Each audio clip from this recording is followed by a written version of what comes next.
Hello दोस्तों, कैसे हो आप सब। एक नए वीडियो में फिर से आप सभी का स्वागत है। दोस्तों, आज का जो हमारा क्लास है वो हमारा क्लास समीकरण पर होने वाला है, क्योंकि समीकरण से क्वेश्चन अक्सर पूछे जाते हैं और जो बच्चे होते हैं वो घबरा जाते हैं कि समीकरण कैसे लगाना है। तो आज हम उन्हीं चीज़ों को हम लोग पढ़ने वाले हैं, तो वीडियो पर पूरा अंत तक बने रहिएगा। हम आपको एकदम बेसिक से समीकरण सिखाएंगे। तो देखिए, जो हमारा पहला है हमने सवाल लिया है वो ये सवाल है कि 3x माइनस 5 इक्वल टू 4। ये हमारा सवाल है, इसे हमें हल करना है। अब देखिए कैसे हल करेंगे। तो इसके लिए हमें क्या करना है कि चर राशि को एक तरफ और अचर को एक तरफ। तो चर देखिए क्या है, चर क्या है और अचर क्या है, ठीक, इसके बारे में थोड़ा सा हम जान लेते हैं ना। जो चर होता है वो जैसे हो गया आपका x हो गया, y हो गया, z हो गया, अर्थात जो बीजी व्यंजक होते हैं वो हमारे चर कहलाते हैं। और अचर मतलब जो संख्याएं होती हैं, 1 हो गया, 2 हो गया, 3 हो गया, 5 हो गया, या जो कुछ भी संख्याएं हैं वो हमारे क्या कहलाते हैं, अचर कहलाते हैं। ठीक, तो चर और अचर के बारे में हम जान गए हैं। तो चलिए दोस्तों, अब सवाल देखते हैं। तो देखिए है कि 3x माइनस 5 बराबर 4 है। इसमें करना क्या होता है कि चर को एक तरफ और अचर को एक तरफ, अर्थात x को एक तरफ और संख्या को एक तरफ कर देंगे। ठीक, तो अब देखिए ये पक्षांतर क्या कहता है कि ये 3x अपनी जगह रहा, फिर ये इधर बराबर लगा, ये 4 अपनी जगह है। अब देखिए ये माइनस का 5 है, माइनस का 5 है, जब उधर जाएगा तो प्लस का 5 हो जाएगा। कितना हो जाएगा, प्लस का 5। अब फिर क्या हो जाएगा कि 3x बराबर 5 4 कितना हो जाएगा, 9 हो जाएगा। ठीक, फिर x बराबर अब क्या हो जाएगा, ये 9 और 9 में ये गुणे में है, किस में आ जाएगा, बटे में हो जाएगा। तो 3 त्रिका 9, अर्थात x बराबर कितना आ जाएगा, 3 आपका आ जाएगा। कितना आ जाएगा, 3 आ जाएगा। तो पक्षांतर के जो नियम हैं उसको भी जान लेंगे कि कोई चीज़ दोस्तों यदि प्लस में है और बराबर के उस तरफ लेके जाओगे तो वो माइनस में हो जाएगा। किस में हो जाएगा, माइनस में। और कोई चीज़ माइनस में है, बराबर के उस तरफ लेके जाओगे तो वो किस में बदल जाएगा, प्लस में हो जाएगा। कोई चीज़ गुणा में है तो बराबर के उधर लेके जाओगे तो वो किस में हो जाएगा, भागा में हो जाएगा। ठीक है, अगर कोई चीज़ भाग में है, किस में है, भाग में है, तो जैसे इस तरह से, तो बराबर के उधर लेके जाओगे तो क्या हो जाएगा, गुणा में हो जाएगा। इन्हीं चीज़ों को हमें एकदम बेसिक से ध्यान देना है, इसी पर हमारा पूरा समीकरण होता है। और जो ये चीज़ों को समझ लिया उसका समीकरण कभी गलती नहीं होगा। तो आइए हम और सवाल लेते हैं। अब देखिए दूसरा सवाल आपके स्क्रीन पर है। कितना अच्छा सवाल है कि 5y plus 2 equal to 3y plus 8, अर्थात 5y प्लस 2 बराबर 3y प्लस 8। ये आपका समीकरण है। इसी को हमें क्या करना है, हल करना है। अब देखिए हल करना है तो हमने क्या बताया है कि चर चर को एक तरफ और अचर अचर को एक तरफ, अर्थात हम सबको छाट लेंगे, अलग अलग कर लेंगे। अब देखिए ये है आपका 5y अपनी जगह रहेगा, ये देखिए 3y है तो इस वाले को इधर लेके आ जाएंगे तो माइनस क्या हो जाएगा, 3y बराबर, अब देखिए ये 8 है संख्या में है और ये देखिए 2 भी संख्या में है, तो बराबर के इस तरफ लेके जा रहे हैं। तो जब बराबर के इस तरफ लेके जाएंगे तो ये माइनस में हो जाएगा, क्योंकि ये प्लस में है। ये देखिए प्लस में है और ये प्लस में था तो इधर आया माइनस। अब 5y में से 3y निकालना है हमें। देखिए y से मतलब नहीं होता है, इसके आगे जो संख्या होती है वही घटाते हैं। यहाँ पर 5 है और यहाँ पर 3 है, 5 में से 3 जाएगा तो क्या आ जाएगा, 2। तो ये 2 लिखे और ये y अपनी जगह है बराबर। अब 8 में से 2 निकालेंगे तो क्या आ जाएगा, 6 आ जाएगा। ठीक, फिर अब देखिए फिर पक्षांतर होगा तो y बराबर, अब देखिए ये किस में है, अब इन दोनों के बीच में कोई चिन्ह दिख रहा है, नहीं दिख रहा है। जब नहीं चिन्ह दिख रहा है तो वहाँ पर गुणे का चिन्ह हम मानते हैं। किसका चिन्ह मानते हैं, गुणे का। तो आइए ये y हो गया, यहाँ पर 6 लिखे, अब बटे में कितना हो जाएगा, 2, क्योंकि ये गुणे में था, बराबर के उधर जाएगा तो बटे में हो जाएगा, जैसा कि हमने बताया था आपको। फिर y बराबर 2 तिया 6, तो y बराबर क्या आ जाएगा 3 आ जाएगा। ठीक, कितना आ जाएगा 3 आ जाएगा। तो बस बड़े आसानी से लगा लिए हम लोग। चलिए एक सवाल इसी में से और लेते हैं हम। तो अगला क्या है कि 6y माइनस 9 बराबर 2y प्लस 15। ठीक, ये आपका सवाल है। जब ये सवाल है तो अब हम इसे कैसे हल करेंगे, तो वही नियम लगाने वाले हैं। तो देखिए y एक तरफ और संख्या संख्या एक तरफ ना, तो इसको कर लेंगे। ये देखिए आपका रहा 6y माइनस 2y, ये देखिए ये y वाला है, इधर लेके चले आए बराबर। अब ये 15 अपनी जगह है, हम इसको कहीं नहीं लेके जा रहे हैं, इस 9 को लेके जाएंगे। तो 9 को जब इधर जाएगा तो माइनस में था तो किस में हो जाएगा प्लस में, तो कितना हो गया प्लस का 9 हो गया। जब प्लस का 9 हो गया तो अब घटा लेंगे, तो 6 में से 2 गया तो कितना आ जाएगा 4y आ ही जाएगा। ठीक, अब देखिए 15 में 9 जोड़ेंगे तो 15 9 कितना होता है 24, जैसा कि आप लोग जान रहे हैं, ये तो कर ही लेंगे। तो 15 9 कितना हो जाएगा 24। अब फिर से y बराबर वही प्रक्रिया 24। अब देखिए ये गुणे में है, किस में है गुणे में है, तो इधर जाएगा तो बट्टे में हो जाएगा अर्थात भागे में, तो ये बट्टे का 4, तो 4 से काटेंगे तो 4 छंग 24, तो y बराबर क्या आ गया 6 आ गया। ठीक, तो ये तो हमारा सवाल हो गया। कितना सिंपल और कितना अच्छा ये सवाल था जिसको हमने आसानी से लगा दिया। तो आई होप दोस्तों ये आपको समझ में आ रहा है। अगर समझ में आ रहा है दोस्तों तो कमेंट में जरूर करिएगा हाँ सर समझ में आ रहा है। चलिए हम आगे और कुछ अच्छे सवाल लेते हैं। अब देखिए अगला हमारा सवाल है कि x/3 माइनस 7/4, ये हमारा सवाल है ना। अब हम हट करके सवाल ले रहे हैं, धीरे धीरे सरल से कठिन की तरफ हम लोग चल रहे हैं। ठीक है, इतना तो आपको समझ में आ ही रहा होगा। अब हम देखिए इसे कैसे हल करेंगे। यहाँ पर तो बट्टे में आ गया, यहाँ पर बट्टे में नहीं है, तो इसको देखिए सॉल्व करने का एक मैं तरीका बता रहा हूँ और बहुत बढ़िया तरीका है। उससे करेंगे ना तो आपसे गलती नहीं होगी और सवाल बड़े जल्दी से लगा लेंगे। तो चलिए देखते हैं वो तरीका कौन सा है।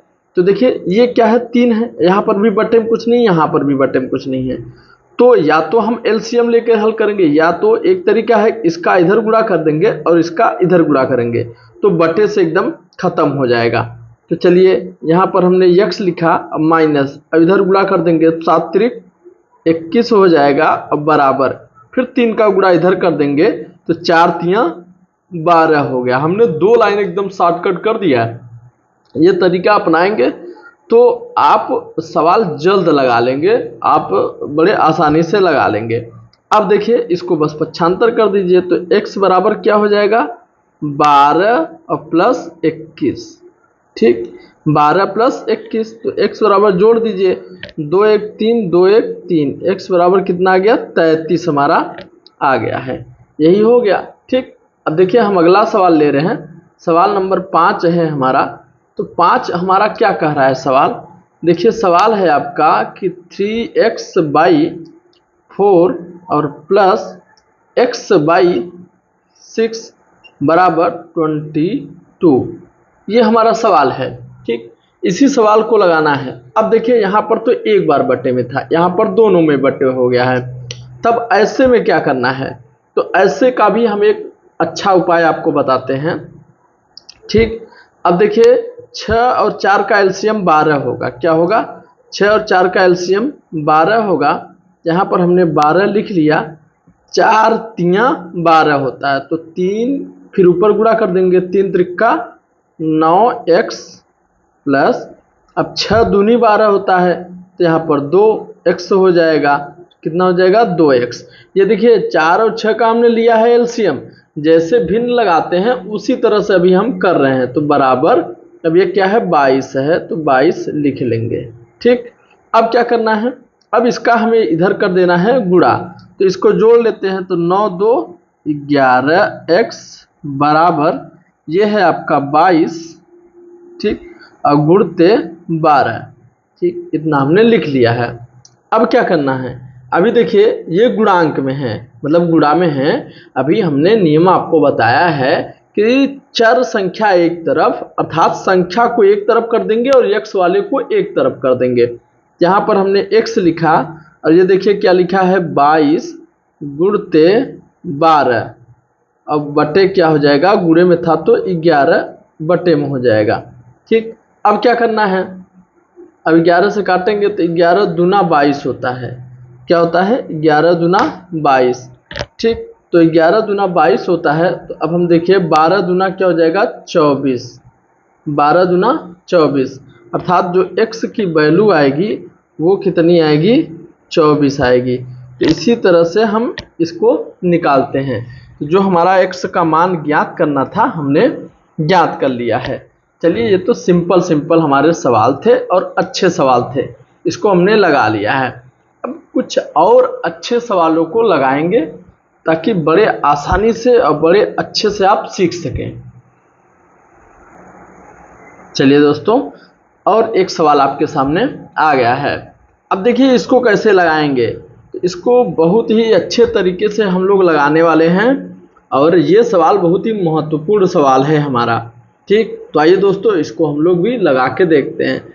देखिए इसके लगाने का एक तरीका ये है कि आप इसका निकालेंगे एलसीएम, 7 और 4 का एलसीएम निकालेंगे तो कितना आएगा, 28 आएगा। कितना आएगा, 28। तो हम यहाँ पर लिख लेंगे 28। ठीक, इसका मतलब कि 7 और 4 का एलसीएम 28 आ गया है। अब क्या करना है, 4 का इधर गुणा और 7 का इधर गुणा हमें कर देना है।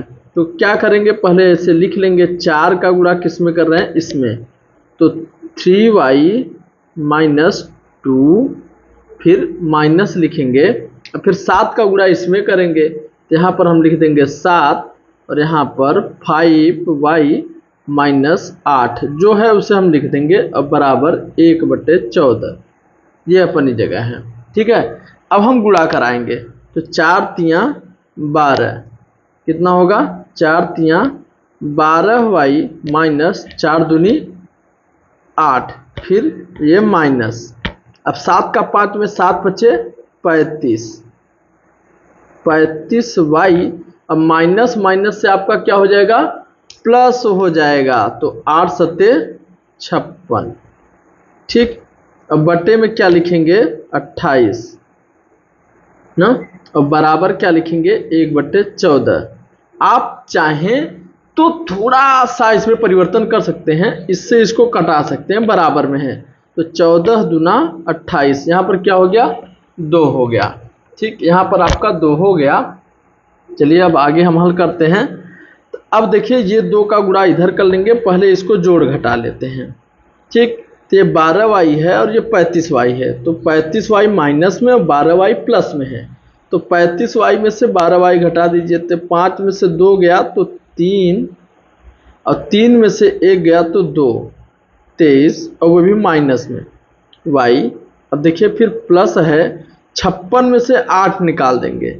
ठीक, तो 56 में से 8 निकालेंगे तो 16 में से 8 गया 8 और यहाँ पर 4, कितना आ गया 48, कितना आ गया 48 बराबर। अब देखिए इसका इधर गुणा कर लेंगे तो 2 1 का 2 हो जाएगा, कितना हो जाएगा 2 1 का 2।